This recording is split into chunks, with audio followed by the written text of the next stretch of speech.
The Tampa Bay Buccaneers almost picked up a miracle win over the Falcons on Sunday, and it likely would have happened if one of their star receivers had been able to field a bouncing football in one of the wildest final plays you'll ever see.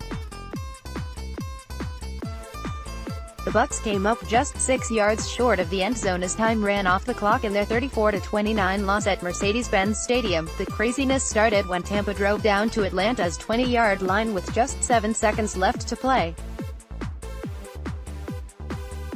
Since the Bucs didn't have any timeouts left, Coach Dirk Koetter figured his team would only get one more shot at the end zone, so he reached into his bag of tricks. On the play, Koetter called for a quarterback draw, and the plan was simple. Jameis Winston was supposed to run as far as he could and then pitch the ball before anyone was able to tackle him.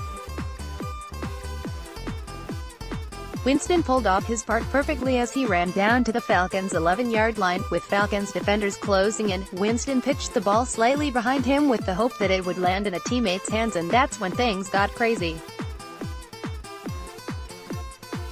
The ball ended up in the hands of Tampa's Adam Humphries, 10, who bobbled it and lost it before he was able to gain full control, which left the football sitting on the ground for a brief moment at the 5-yard line.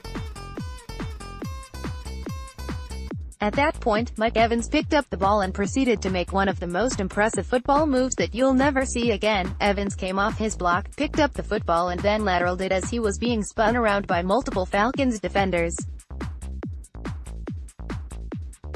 The amazing thing about all of this is that Evans was able to lateral the ball in the direction of DeSean Jackson even though he was being spun around. And as you'll notice below, every Falcons defender is zeroed in on Evans, which means there's no one out guarding Jackson. Mike Evans somehow got a lateral off to DeSean Jackson. Fox, NFL Game Pass. Although Evans' aim was perfect, he didn't put quite enough muscle behind the throw. The lateral landed right in front of Jackson, who appeared to have a clear path to the end zone. In the image below, you can see the football in between Jackson's legs. If DeSean Jackson had fielded this football, he probably would have scored a game-winning touchdown against the Falcons. Fox, NFL Game Pass. To give you an idea of close Jackson was to the nearest Falcons defender, here's another angle of the play. DeSean Jackson had a shot at a game-winning touchdown. Fox, NFL Game Pass. All Jackson had to do was field the ball and sprint forward, and there's a 99% chance he would have scored. However, that's not what happened. On the play, Jackson was unable to field the grounder and the football rolled through his legs and went out of bounds with no time left on the clock, meaning the Falcons had officially won. After the game, Jackson knew he had blown it. The Buccaneers receiver said it would have been an easy touchdown if he had been able to field the ball. "I'd have walked in backwards," Jackson said, via The Athletic. "I was anxiously waiting on it. The way that play is planned out, I definitely would have for sure scored." Jackson also said he would have been able to field it if I was playing baseball, if I was playing Major League Baseball. For his part, Winston thought it was the perfect call in a situation like that. "That was a great play call," Winston said, via NFL.com. "My main goal was to get as far as I can before getting tackled. I believe we had a chance.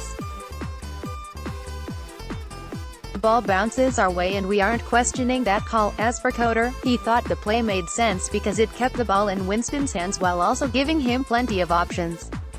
"It was a quarterback draw with options," Koetter said. "You know, it's hard to score on one play from the 20.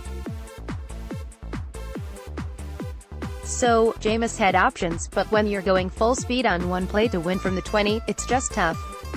He's got people chasing him, closing in on him from all sides. There are not a lot of great plays on one play from the 20. If Jackson had been able to field the ball, the Buccaneers probably would have won. Defensive coordinator Mike Smith would probably still have a job and Tampa would be sitting in a second-place tie in the NFC South. Instead, they lost. Smith was fired and they're all alone in third place. Here's a full look at the Tampa miracle that almost was.